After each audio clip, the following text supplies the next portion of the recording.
Okay, welcome to Kibbe on Liberty, another COVID special edition. We're still using Skype. And today, I wanted to get a perspective on the ground. We're hearing so much from Washington, D.C. The experts have all these strong opinions, but I thought we would speak to Knox County Mayor Glenn Jacobs. Hey, Mr. Mayor, hi. Hey, Matt, thanks for having me on. I appreciate it.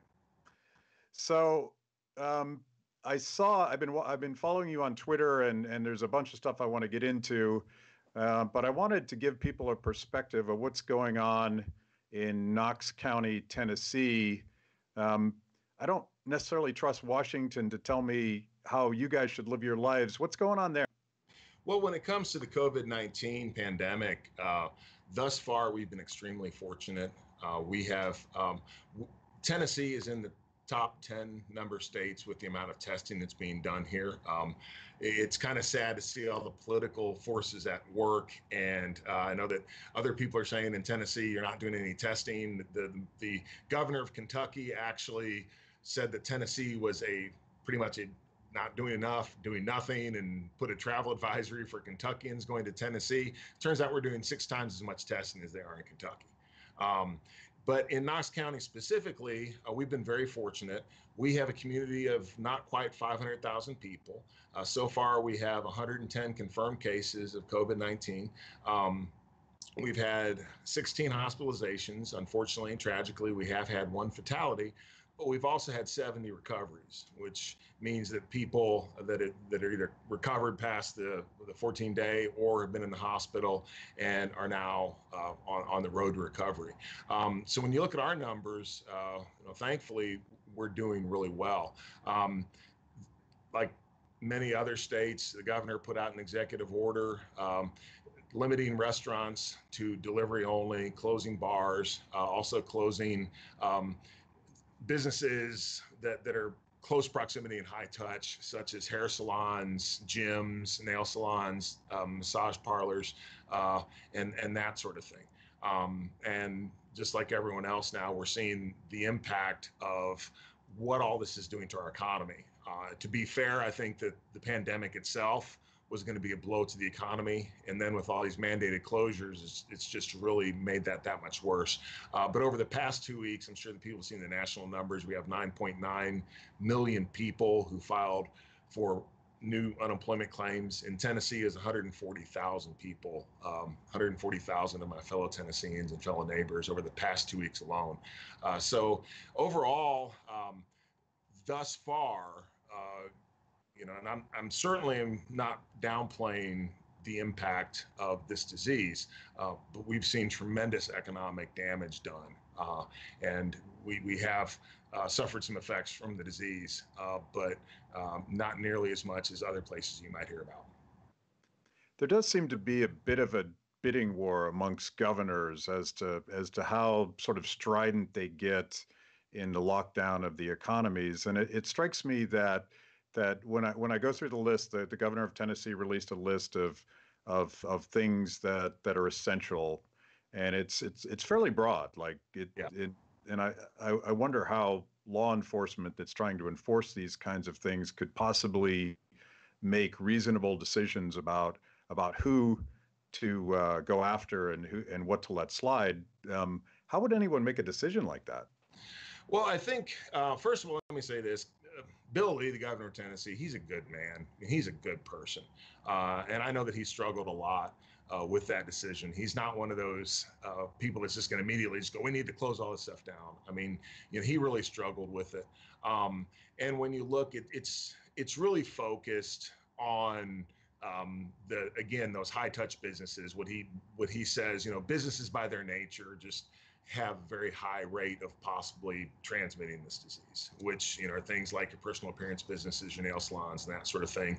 And then when you look at other things, the list, is pretty broad and pretty wide open. And I think that what law enforcement is really trying to do is more so just use communication and education, and really more focus on the things like the restaurants, the bars, the hair salons, nail salons, more so than other sorts of retail.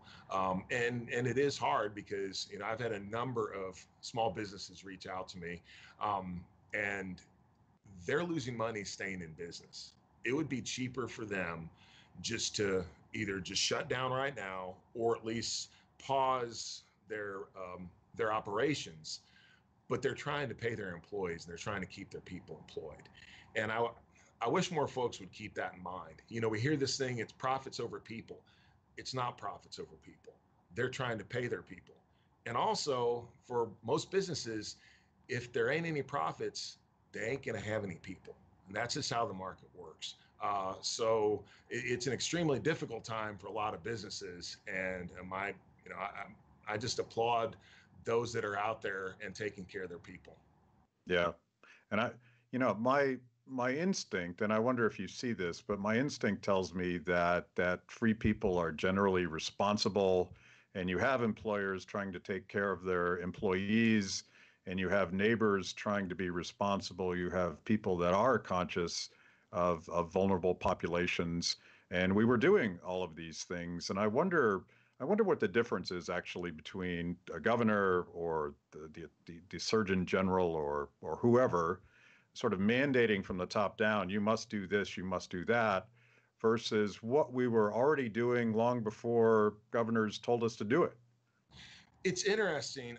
In the Imperial College of London model, which was the model that was disseminated, and it was the one that said 2.2 million people are, I guess, in the U.S. are going to die, 500,000 in the UK, and that's when Boris Johnson completely went the other way from where he was going, and also Trump really started going a different way as well.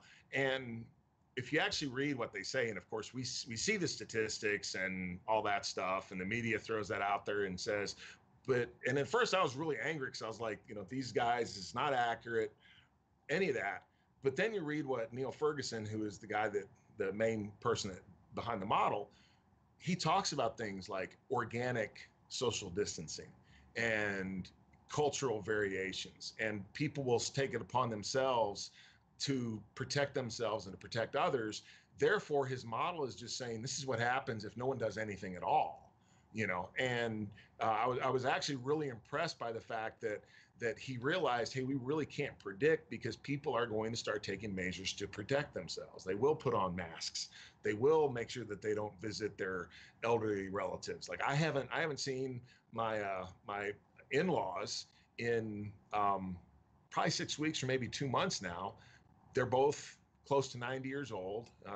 We're close, or they're friends of mine. But I also realize that, I may not feel sick, but, I still am out doing stuff, and I don't want to give them this thing, because just because I'm feeling okay doesn't mean that I can't bring harm to them. And it is unfortunate. You do see, like you had that thing, whatever, I think in Kentucky, the governor said that, some teenagers got together and had a coronavirus party, which is stupid. Okay. And you do see things like that, but then you also see folks that do the right thing naturally. And unfortunately, I think what happens is politicians, they don't trust us to do the right thing, with the whole nanny state thing. And then also sometimes they just want to show, look, this is really serious, so we're going to write a law about it. And that really doesn't accomplish anything more than all the stuff that's coming out on TV and all the things that the media are saying. And in the end, this is the argument that folks like you and I always make. We consider the right to vote sacrosanct. Okay. That's something that once people reach a certain age and have a certain level of responsibility in their life, they can do that. So we're saying that the average person can decide who has their finger literally on a button that can obliterate the world. But we're not going to trust you to social distance. That doesn't make a whole lot of sense to me. Yeah, and to take it even one step further, there's all sorts of perverse, unintended consequences that happen when we impose these top-down mandates. But But I'm reminded of I can't not quote Frederick Hayek when I'm talking to the mayor of Knox County. But you know, he argues that a lot of these rules that hold civil society together precede any government mandate or dictate, and these are just things that people do because they naturally work. And part of the process here, going back to Neil Ferguson and the shocking number of potentially 2.2 million people dying, he does point out in his paper that this is a completely implausible scenario because it assumes that none of us do anything to mitigate the damage. And yet the press grabbed onto that number because it was the most sensational without reading the report and all the caveats and all of this. But you know, the unintended consequence of sort of stopping people at state borders and telling people that they can't travel is that people that were doing the right thing start thinking, well, maybe I do need to go to the store and stock up because I don't know what the government's going to do. Right. Well, there's all sorts of unintended consequences.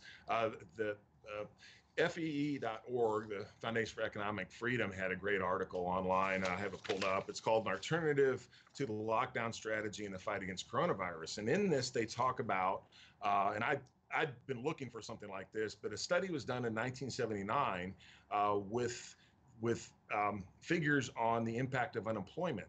And if you extrapolate out to today's population, every 10% increase in the number of unemployed on the average causes a 1.2% increase in total mortality, which today would mean 36,000 people a year additionally will die because of every 10% increase in unemployment. Well, if you see what economists are saying about unemployment, I don't think that 30% unemployment is out of the realm of possibility by any stretch of the imagination. So we're talking about tens of thousands of additional people who could lose their lives in whatever way because of the economic impact of what's happening. Again, you know, the pandemic itself was going to cause some problems, I think, within the economy because people would not patronize restaurants and all those things like they have in the past. But nevertheless, now it's gone so far, and we're seeing factories being shut down. We're seeing that here. Two of our largest employers and manufacturers in our region paused production last week. So I think what's going to end up happening is that the long-term indirect economic and political impact that all this is having is going to end up causing more damage than the direct number of deaths related to COVID-19. That's I've been looking for that number as well, and I should caution by saying that all of these projections, economic projections, epidemiological projections, make really big assumptions about things that we don't know, and you should always take all of these numbers with a grain of salt. But there absolutely is a trade-off between what things like Neil Ferguson, what they want to do, a full shutdown of the economy until the virus is eradicated. And I feel like President Trump's main medical advisor, Fauci, has said the same thing. Well, there's only so long you can lock down the economy before you create catastrophic results as well. So it's not a question of lives versus the economy or lives versus money. It's a question of how do we keep most people, the most people, the safest that they can be, and part of that calculus has to be economics. Absolutely, and there is a political component here as well. When we look at all the things that are going on and the lockdowns, and I'm still scratching my head going, how is any of that constitutional? And I mean, I don't know. I know here locally, under the Tennessee Code Annotated, the public health officer has very broad powers in a health emergency. But you know, you look at the state of Tennessee Constitution, and it is very specific, and it actually offers much stronger protections for individual rights than even the U.S. Constitution does. And I don't know how you drive those two. But in the end, I think what's going to end up happening here is we have a health issue that is going to end up causing an economic crisis that is going to cause a political crisis as well. And I do very much worry about the impact that it will have on our system of government. Yeah, well, let's talk about that a little more, because one of the things that gave you concern with the government statement was the apparent use of driver's data and cell phone data to track the behavior of citizens in Tennessee. And there was a slight uptick of people leaving their homes again. And that apparently was his motivation for legally locking down the economy. There's some pretty big civil liberties questions there. Well, there is. Evidently, Google has made that data available to governments, and of course, it's anonymous. But we all know how the anonymous data actually works. It may be aggregated and all that, but in the end, we realize through revelations that have come from us, from folks that have worked at the NSA, that those things are tracked, and even if they are not. Real time, this is what you're doing, they are put into a database that can at some point be pulled out. So yeah, that is very concerning. The fact that I think it realize even people here in Tennessee who aren't necessarily huge civil libertarians still realize, wait a second, he just said that they're monitoring our travel patterns, which is extremely big brotherish, and I think gave a lot of people pause. And of course, also, even if you're looking at it as the utility of that data, I just like to drive around, and I don't necessarily go to someone's house or even go to the store. I just like to drive. It's zen for me. My wife and I have a farm out in the country. It's about 45 minutes from where we live in Knox County. About every weekend, I drive to the farm and just check up on everything. Well, that's 100 miles a weekend that I'm driving. I don't see anybody either here or there other than people I pass in the cars, but it all goes into the aggregate and says, this is what the people of Tennessee, and this is how much they're traveling. So that is concerning. And I know it gave people other than myself a pause to think that, gosh, we know they're doing it. I mean, I know all that stuff, but in order to function in the world as we have it, we all have a cell phone, we all do those things, and I don't necessarily want to have it in my face. So maybe this is a good reminder for people like me that it is right there. But when we talk about all the different things that are happening and the enforcement for these lockdowns, people should realize that I think it's okay and very appropriate for government officials to encourage people to do things and say, this is what we should be doing and all those sort of things. But when we start mandating that opens the door for coercion and in the end for physical violence to be used against people who are just in some cases, minding their own business. And that should scare all of us. I don't know if you saw this, but there's this really not horrific, but just disturbing clip of two Coast Guard cutters chasing down a kid in California who's out on the ocean in Malibu paddleboarding. Right. Isn't we're near another soul. He's probably getting some emotional and physical relief and exercise by doing that. And they're doing the same thing here. Unfortunately, I live in the District of Columbia. Don't you guys have a $5,000 fine or something like that? Yeah. There's fines and people that are being completely safe and socially distant. They're out jogging, they're out walking.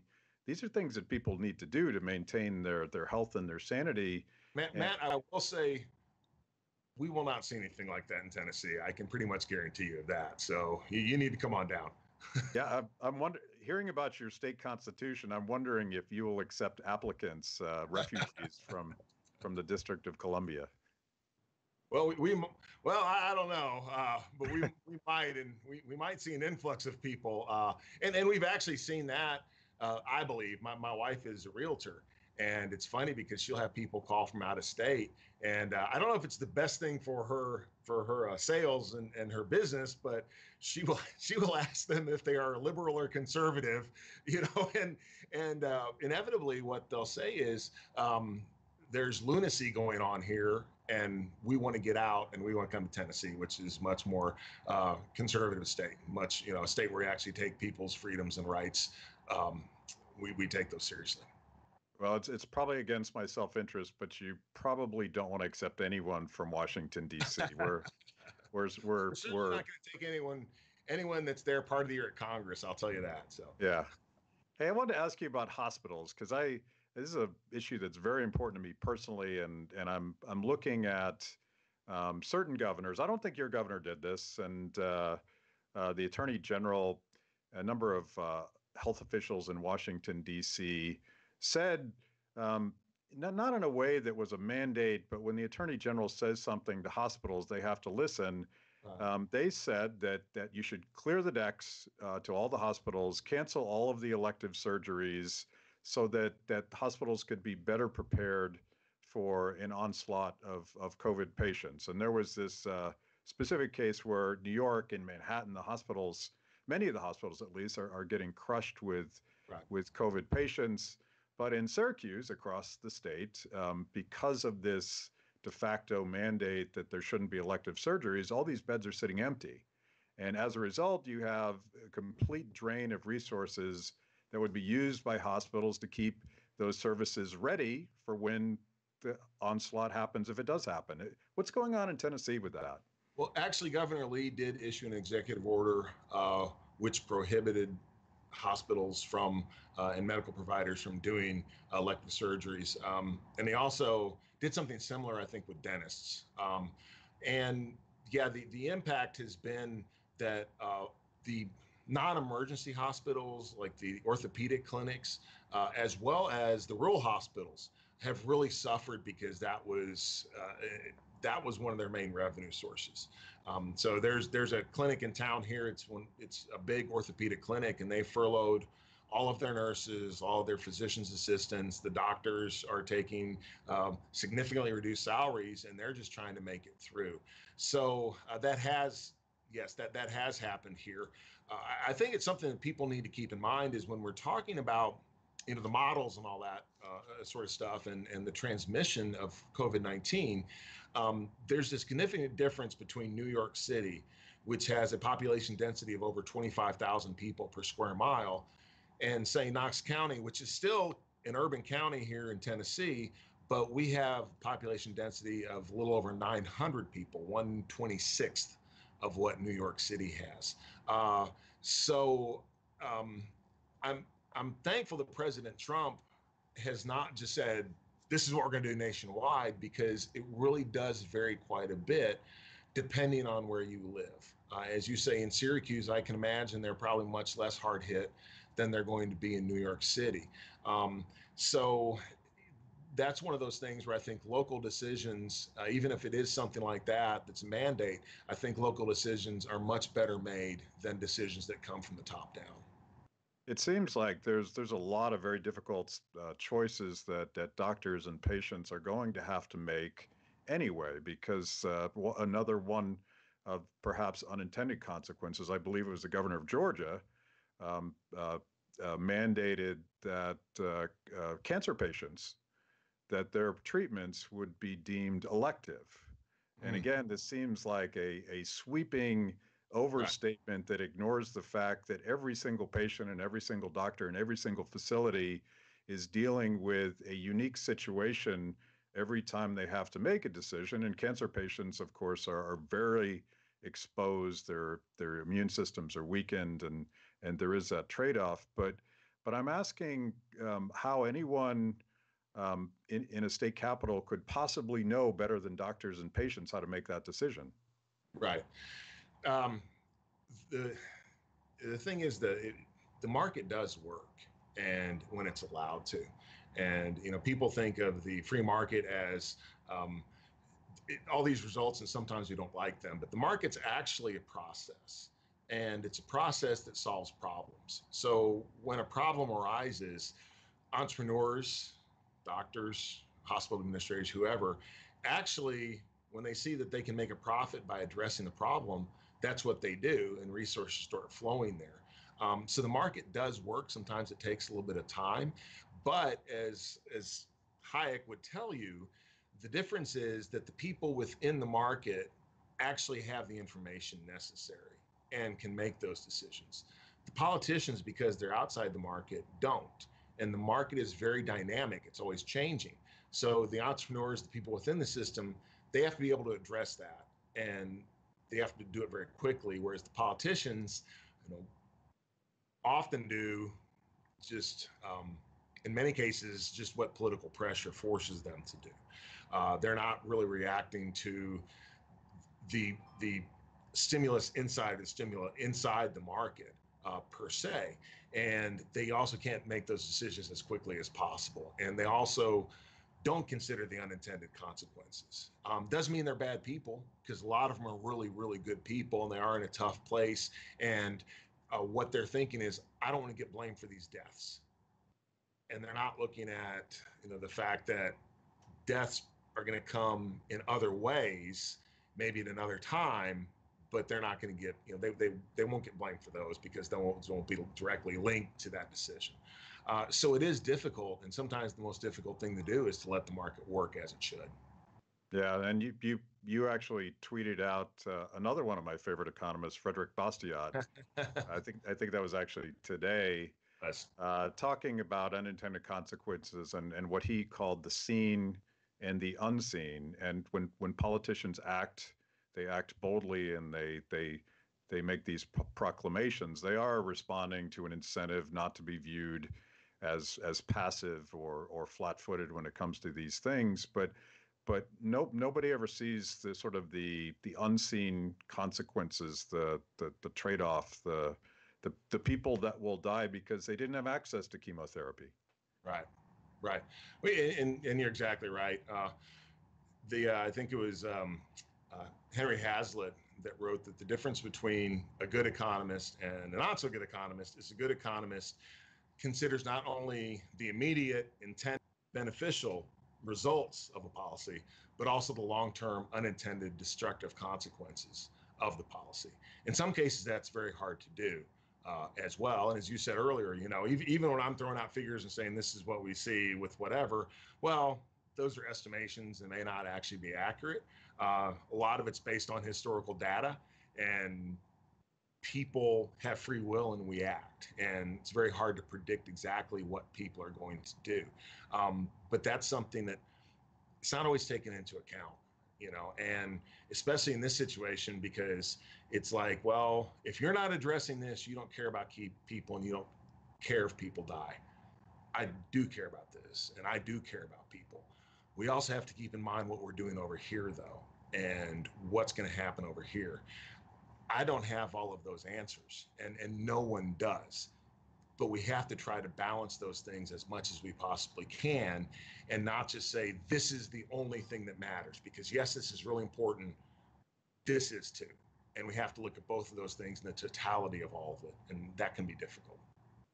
The the other thing you were telling me before we got rolling here, and I think this is a big point, and it gets back to everything we're saying, that you're seeing local people in your community, entrepreneurs, restaurant owners, whoever it is, stepping up and solving problems that don't seem to be solvable from the top down. We were talking about face masks, for instance. A couple of things that I've seen. First of all, the fact that the community does step up. If they're asked, people do step up. I have two friends that have donated thousands of N95 face masks to local providers. One, he's from Malaysia, and it's a cultural thing there to the face mask, and he can get them cheaper here, so he gets them by bulk and sends them out. Well, he's given thousands away, thousands, and donated them to hospitals throughout the region. And then another friend of mine, who's actually from India, just ordered 1,000 N95 masks that he's going to donate. They don't have to do that. they're doing that because they're good citizens and they're good stewards of our community. And then you also look at all the businesses and what they're doing. The last day that I went to my gym before it was closed, it's actually a 24-hour gym that you have a key fob and can get into any time. They were limiting their hours to staff time. When you came in, you were told to disinfect your hands. Every other machine was taken offline so that you had the distance between the machines. They were sanitizing everything, making sure that there was extra hand sanitizers and the wipes all throughout the gym. You were now mandated to clean off equipment when you were done. They were monitoring that. So they were trying to do the very best they could to ensure that they had as hygienic an environment as possible. And seeing that also with retailers. Some of the hardware stores are now, they have plexiglass partitions between you and the cashier. The credit card machines, they're germ boxes. I think we should all realize that. So they're spraying down between every transaction. They're spraying off the credit card machine with sanitizer. There's on the floor, there's markers of how 6 feet apart, please stay behind here. They're letting a limited number of people into the store at a time. So they really are trying to protect the health of their employees and the consumer. And it always kind of boggles my mind when you hear about, well, these companies don't care about the consumer. Yeah, they do, because if there's no consumers, there's nobody to buy their product. So they're deeply concerned with the health and well-being of the people that keep them in business, and it shows through in situations like this.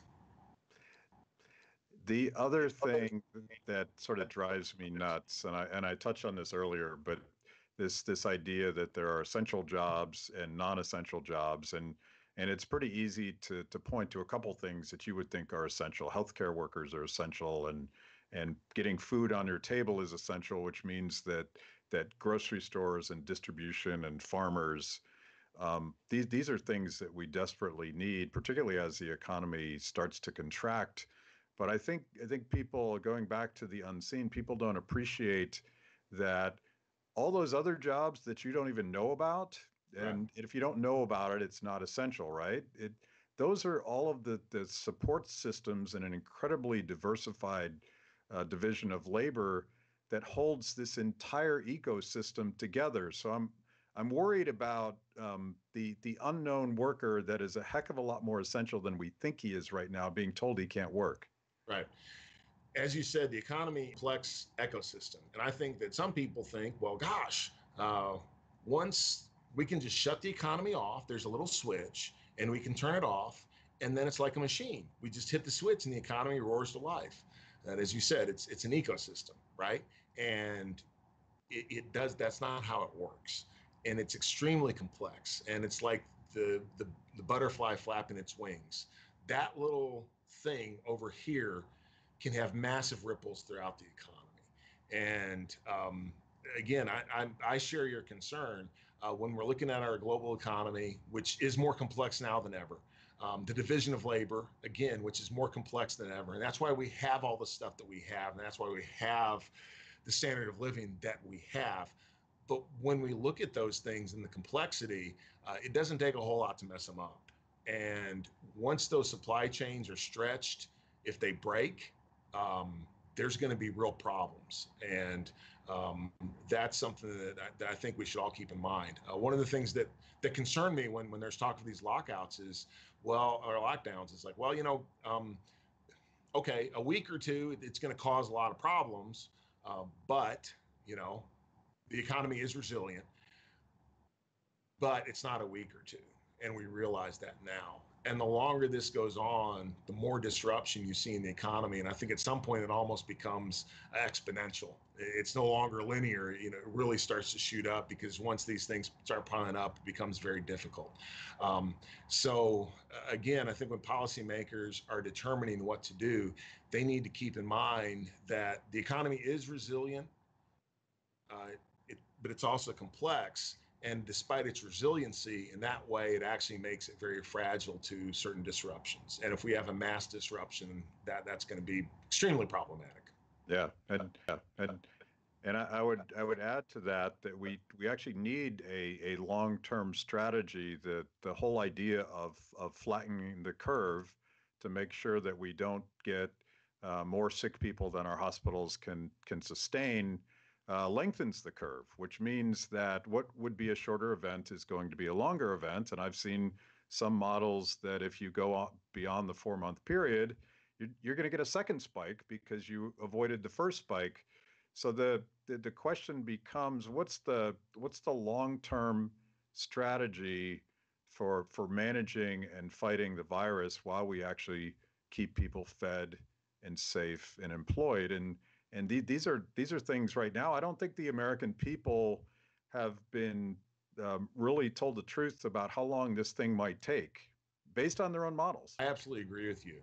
Uh, I feel that at, at the start of all this, it was, just we underreacted. Okay, it's just the flu. It's no big deal. Well, it's not the flu. It's much different than the flu. But this idea that you can just essentially lock people away for a few weeks, couple months, and it's going to go away. Well, again, if you go back to Neil Ferguson and what his people saying, this just makes sense. As long as the thing is out there, and it's always going to be out there, once people start interacting again, you run the risk that it's going to start spreading again. So we have to figure out a way to deal with this issue, but to deal with it in a way that keeps people employed and keeps our economy intact. And the other issue is, again, we live in a global economy.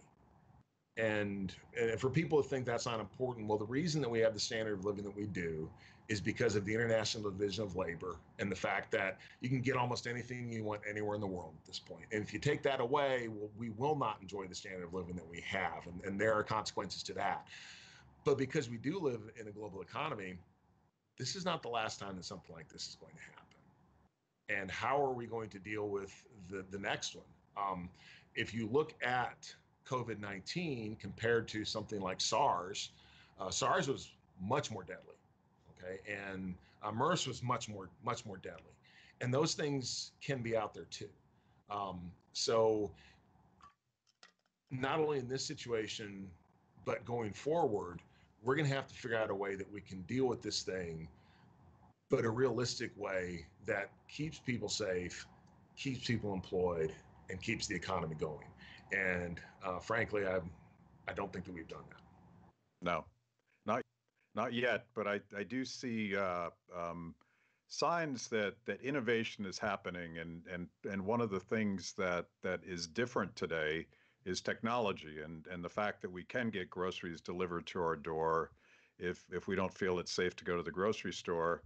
And I'd be remiss if I didn't ask Kane at least one question during this interview. I don't know if you want to put your mask on or what, but one of the innovators is the WWE, Sure. and they went ahead with WrestleMania, and they live streamed it, I guess, in an empty auditorium, Right. so that the fans could go on. You're stuck in your house and you're a WWE fan. Well, there's a technology hack that actually made people's lives better. I am really proud of what WWE has done. When you look at a guy like Vince McMahon, his true genius is that he's always been ahead of the curve when it comes to entertainment technology. If you go to www.payperview.com, it actually redirects to WWE.com because he didn't invent pay-per-view, but he certainly perfected it. And then did the same thing with digital content via the website. And now with the WWE Network, it's award-winning in all the various things that they've been able to do. Is the first platform that allowed both streaming and on-demand capability.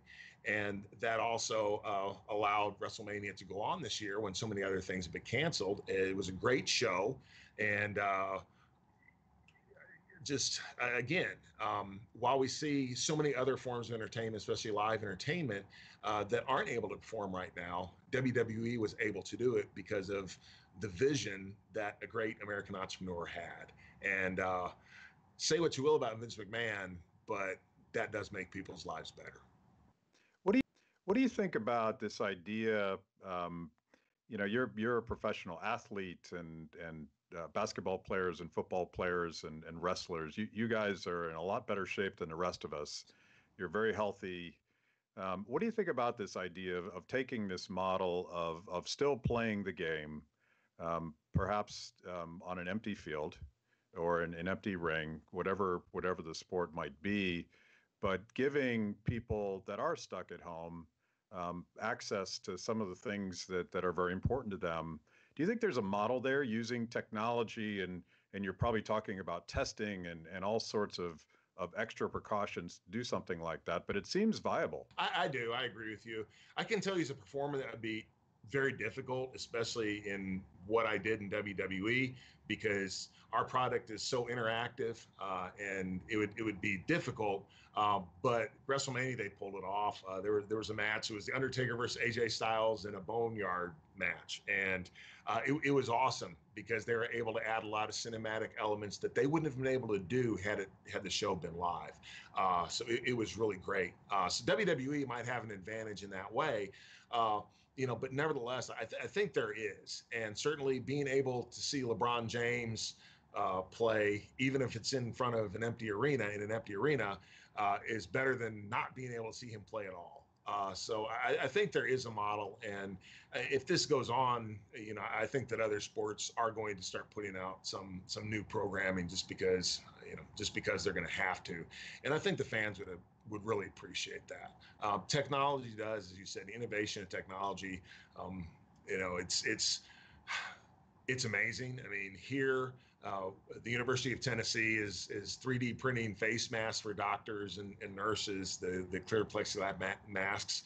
We have entrepreneurs here that are in the advanced materials and advanced manufacturing sector of the economy, and they are working on things to help. I'm sure you saw in Italy, there's a piece for ventilators, which is like $1,000, and an Italian firm, I believe it's an Italian firm, but they were able to make the piece. They were able to make it fabricated using 3D printing for about $1. So they're able to just make tons of them. And that's one of the really amazing things about our world that we live in, is the fact that we do have this amazing technology and innovation. And even with commerce now, I mean, it's not going to grind to a complete halt, which we would have seen even 10 or 20 years ago. It's going to be impaired, but it's still going to keep going. And the reason for that is because of all the technological and innovation and the technological advancements that we've made. So it's not only entertainment, it's in a lot of other things as well. And our world is better off because of that.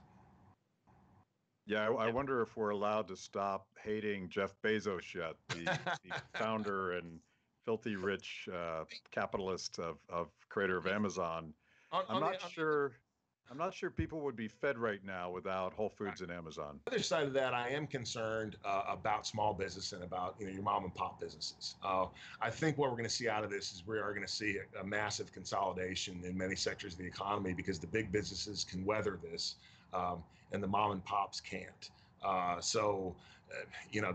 That does concern me, and that's sad. And as we know what'll happen when we see this money that's the Fed is printing and so generously throwing out into the economy through Congress, that'll go to the big companies and the big corporations and put mom and pop at even more of a disadvantage. So that's something that we're trying to do through my office locally is we're still trying to highlight small business and local business, and encourage people as much as possible to support their local businesses.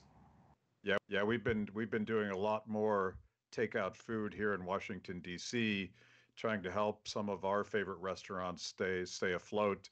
There's a digital tip bar for my favorite bartender who is out of work, and I need him to be there for me when the economy recovers. So we've been pitching in there.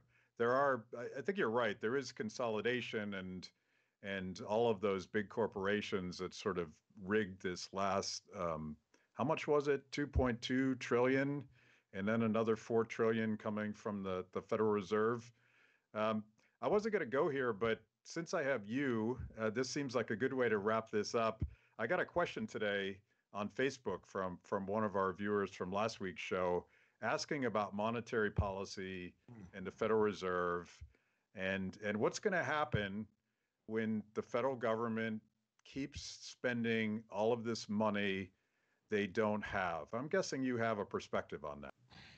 Again, it's very dangerous to predict or forecast what happens when it comes to economics. You were looking at one of those people that thought 2008 was it.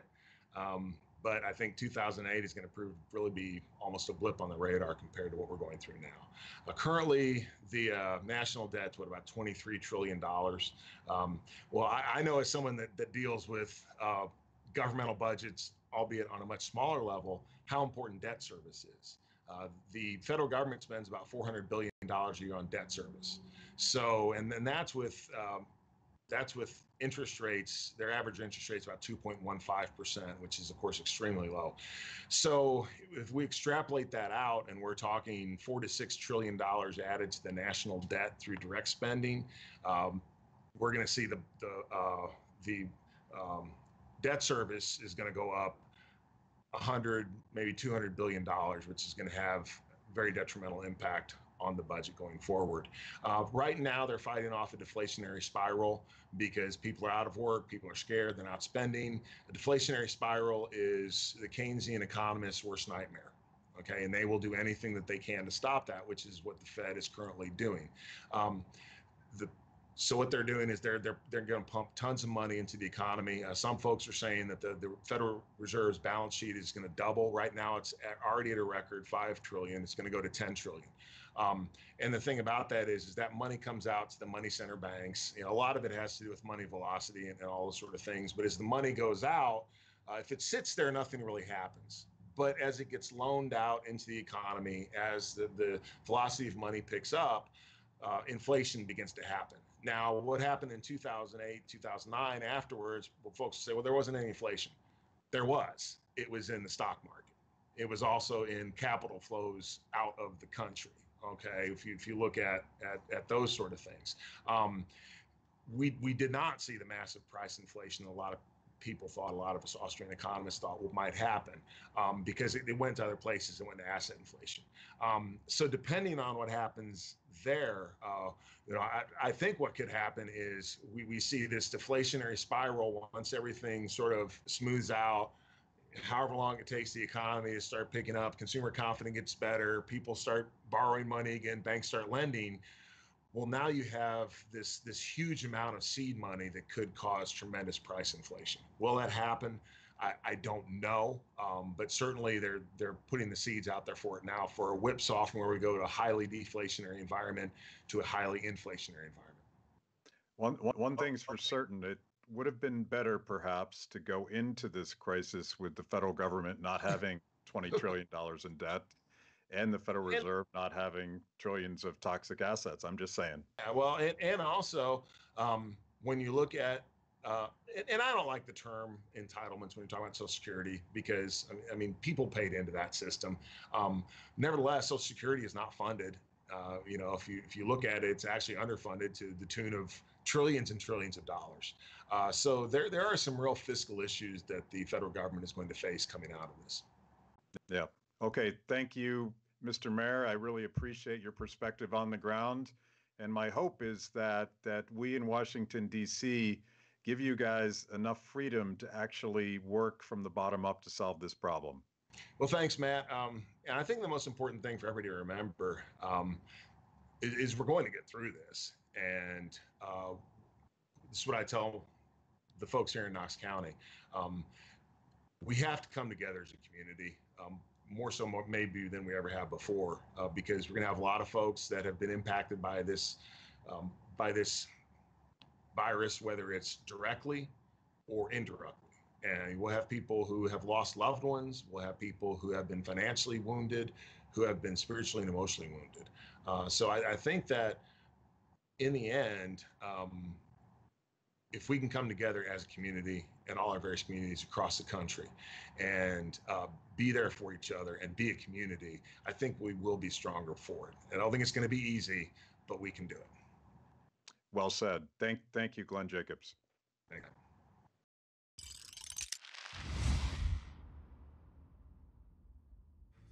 Thanks for watching Kibbe on Liberty. By now, you know this is the most important event of your week. So make sure you subscribe on YouTube.